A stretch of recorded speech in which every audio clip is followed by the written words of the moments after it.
materi.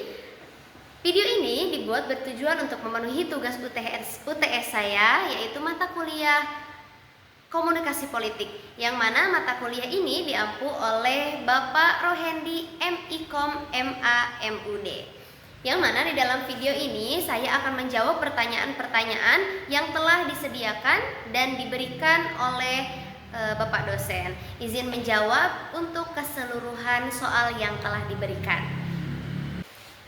Baik, langsung saja ke soal yang pertama. Saya akan menjelaskan tentang pengertian komunikasi politik dan akan memberikan beberapa contoh fenomena komunikasi politik dalam media massa ini. Singkatnya, komunikasi politik adalah proses pertukaran informasi, ide, dan pesan antara aktor politik, baik individu maupun kelompok, dengan publik. Tujuannya adalah untuk mempengaruhi opini publik dan membangun dukungan dan juga mencapai tujuan politik tertentu. Adapun contoh fenomena komunikasi politik dalam media massa di Indonesia ini seperti debat capres dan cawapres. Debat calon presiden dan wakil presiden yang disiarkan secara langsung di televisi menjadi momen penting bagi publik untuk menilai visi dan misi para kandidat. Lalu contoh lainnya ada di liputan pilkada. Media massa memberikan liputan yang luas tentang pemilihan kepala daerah, termasuk seperti kampanye, debat, dan hasil pemilu. Dan contoh yang terakhir kita bisa lihat di program talk show politik. Program talk show politik di televisi dan radio menjadi platform untuk membahas isu-isu politik yang sedang hangat diperbincangkan. Nah, teman-teman, dengan itu kita tahu bahwa komunikasi politik melalui media massa memiliki pengaruh yang besar dalam membentuk opini publik dan mempengaruhi perilaku politik masyarakat. Baik, lanjut ke soal yang kedua. Saya akan menjelaskan mengapa teori marketing bisnis pada perkembangannya diadopsi menjadi salah satu dalam strategi politik, dan juga akan menjelaskan secara singkatnya perbedaan antara kampanye politik dan marketing politik. Teori marketing bisnis ini telah diadopsi dalam strategi politik karena semakin meningkatnya persaingan dalam dunia politik modern. Seiring dengan berkembangnya demokrasi dan meningkatnya jumlah pemilih, para politisi ini dan partai politik harus bersaing untuk mendapatkan perhatian dan dukungan dari publik. Juga ada beberapa alasan lain mengapa teori pemasaran bisnis ini diadopsi dalam strategi politik. Seperti salah satunya yaitu meningkatnya persaingan. Nah, semakin banyaknya kandidat dan partai politik yang bersaing untuk mendapatkan suara, membuat persaingan politik semakin ketat. Para politisi harus mampu membedakan diri dari lawan politiknya dan menarik perhatian pemilih. Lalu selanjutnya, perubahan perilaku pemilih. Pemilih modern semakin kritis dan terinformasi. Mereka tidak hanya tertarik pada janji-janji politik, tetapi juga pada bagaimana para kandidat menyampaikan pesan dan bagaimana mereka akan menjalankan tugas jika terpilih. Lalu selanjutnya, perbedaan antara kampanye politik dan pemasaran politik. Meskipun sering digunakan secara bergantian antara kampanye politik dan pemasaran politik, tetap keduanya itu memiliki perbedaan yang signifikan. Singkatnya, kampanye politik adalah aktivitas yang digunakan untuk meraih suara, sedangkan pemasaran politik adalah strategi yang digunakan untuk mencapai tujuan kampanye.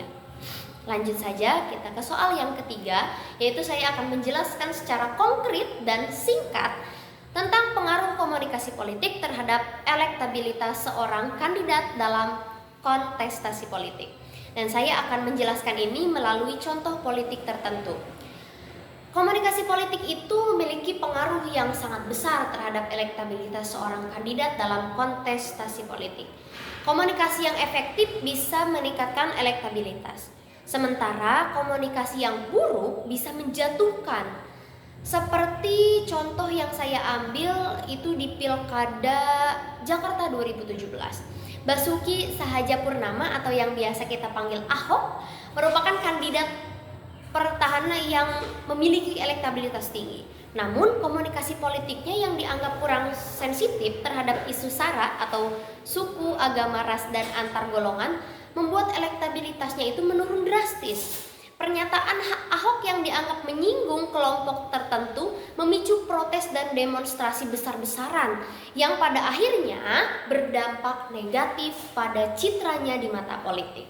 Nah, oleh karena itu, komunikasi politik yang efektif merupakan aset berharga bagi seorang kandidat dalam meraih kemenangan dalam kontestasi politik. Karena keberhasilan komunikasi politik bisa menentukan naik turunnya elektabilitas seorang kandidat. Soal yang keempat, saya akan menjelaskan secara singkat pengertian tentang mitologi dalam politik dan bagaimana contoh realitasnya di dalam panggung politik.